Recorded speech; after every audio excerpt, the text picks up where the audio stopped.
There is a narrow strip of air running along the peak of almost every old Amish barn in Lancaster County, and most people who walk past it never give it a second glance. It looks like a small architectural detail, almost decorative, a slight gap where the two roof slopes meet, sometimes covered with a low wooden cap, sometimes fitted with a simple louvered vent. But that gap is doing something remarkable on a hot August afternoon. While the air inside a modern home is being pulled through ductwork by a machine that costs hundreds of dollars a year to run, the air inside that Amish structure is moving entirely on its own, drawn upward and outward by nothing more than the laws of physics and a builder who understood them deeply. This is not a lost technology. It is not secret knowledge locked away somewhere. It is something Amish builders and farmers have used for generations, something their great-grandfathers used before them, and something that costs almost nothing to implement. The gap at the ridge of the roof, what builders call a ridge vent or a ridge gap, is one of the most effective passive cooling tools ever built into a structure. And for roughly $8 in materials, it can change the way heat moves through a home entirely. To understand why it works, you have to think about heat the way the Amish have always thought about it, not as something to fight with machinery, but as something to move with intention. Hot air rises. That is not a preference, it is a physical fact. When the sun beats down on a roof all afternoon, the air trapped in the attic or upper portion of a structure heats up dramatically, sometimes reaching temperatures well above 140 degrees on a summer day. That heat does not stay in the attic. It radiates downward through your ceilings and pushes the temperature in your living spaces up steadily, hour by hour, even long after the sun has moved on. What the ridge gap does is give that hot air somewhere to go. When there is an opening at the very peak of the roof, the hottest air, which has naturally risen to the highest point, escapes continuously. But here is where the design becomes genuinely clever. That escaping air creates a slight negative pressure inside the structure, and that pressure pulls cooler outside air in through openings lower on the building. Through soffit vents beneath the roof overhang, through gaps near the foundation of a barn, through any low opening the builder has intentionally left. The structure begins to breathe. Warm air leaves at the top. Cool air enters at the bottom, and the cycle sustains itself without any motor, any electricity, or any thermostat. Amish builders did not give this a technical name. They simply built this way because they were taught to, and because it worked. A barn built with a proper ridge gap stays cooler in summer, which matters enormously for the animals housed inside and for the hay stored in the loft. Hay that can actually combust if it is baled slightly damp and allowed to heat without ventilation. The ridge gap was not just comfort engineering. It was practical necessity understood through generations of close observation. What is quietly fascinating is how precisely the placement of that gap matters. It must run along the very peak of the roof, not partway down the slope. Even a few inches lower, and the hot air does not escape as efficiently, because you are no longer at the highest pressure point of the rising heat column. Amish carpenters knew this, not from fluid dynamics textbooks, but from watching, from building, from the inherited memory of what worked and what did not across decades of structures. The gap also needs to be sized correctly, wide enough to allow meaningful airflow, narrow enough that rain and snow cannot enter freely. A traditional solution was a small overhanging cap piece set just above the gap, allowing air to flow out beneath it while the cap deflects precipitation. Simple, exact, and entirely self-explanatory once you see it in person. Many Amish homes apply this same principle not just to barns but to the main house itself.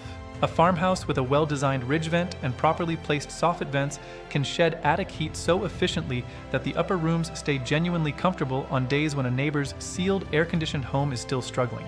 The key distinction is that the system works with the building's geometry rather than against it.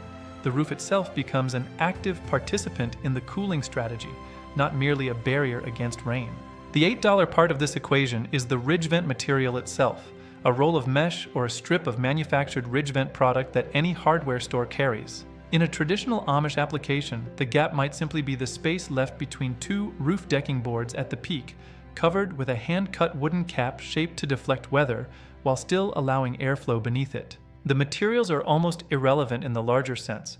The principle is everything. What you are purchasing for $8 is essentially the gap itself, the intentional absence of sealed roofing material at the one precise location where heat most wants to leave the building. And here's the detail most people do not anticipate when they first learn about this. Amish builders sometimes deliberately leave small openings not just at the ridge, but also at the connection between the roof and the upper wall. what builders refer to as the freeze area, and in certain structures along the entire underside of the roof overhang, commonly called the soffit. These are low-pressure entry points carefully positioned for incoming cool air. The result is a structure with multiple, thoughtfully placed openings that together create a steady, gentle current of air, moving through the entire building from the bottom upward. You cannot feel it as a strong breeze exactly, but you feel the absence of that suffocating, heavy, static heat that builds in a sealed attic through a long July afternoon and radiates downward through your ceiling into every room below. What makes this even more interesting is the way Amish farmhouses are often deliberately oriented on the landscape to take advantage of prevailing seasonal winds. The ridge gap does not work in total isolation. It performs best when incoming air carries some natural momentum, when the low side openings face the direction from which summer breezes tend to arrive in that particular region. This is knowledge that Amish farmers absorbed through generations of living on the same land, paying close attention to which direction a cool evening breeze arrived from, noticing where the air moved freely across a field and where it stalled behind a tree line. When a new structure was planned, that knowledge shaped everything from the orientation of the building to the placement of every window and every vent opening. The ridge gap was never a standalone solution. It was one carefully integrated piece of a larger, coherent approach to comfort that treated the house as something alive and responsive rather than a sealed container to be mechanically managed. Consider for a moment what a typical attic space does on a summer afternoon without any of this.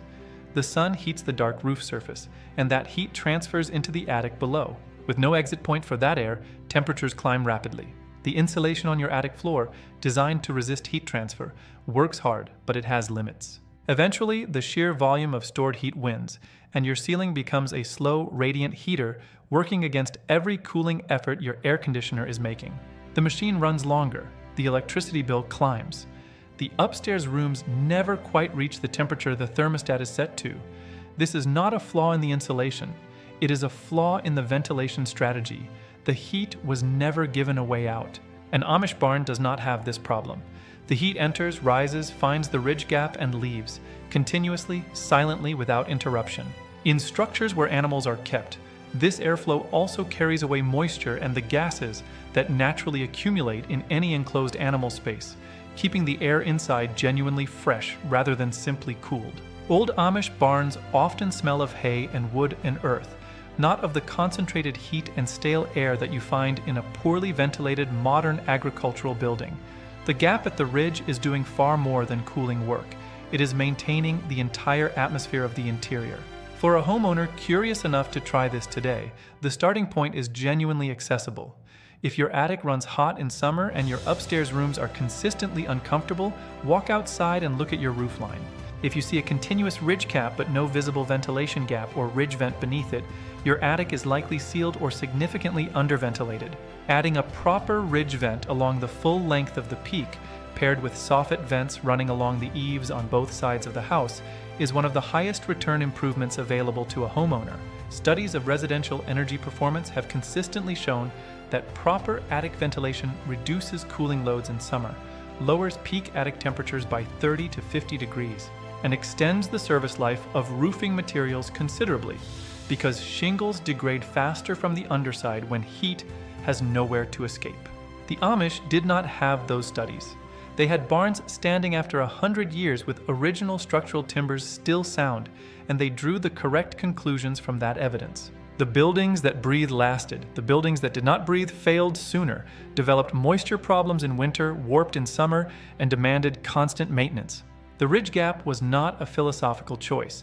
It was the practical result of paying close attention to what worked across lifetimes of building and living. One more layer to this is worth understanding. In winter, the same ventilation system that moves summer heat out of the attic also removes moisture. When a house is heated in cold weather, warm, moist air from cooking, bathing, and breathing rises into the attic space and meets the cold roof deck.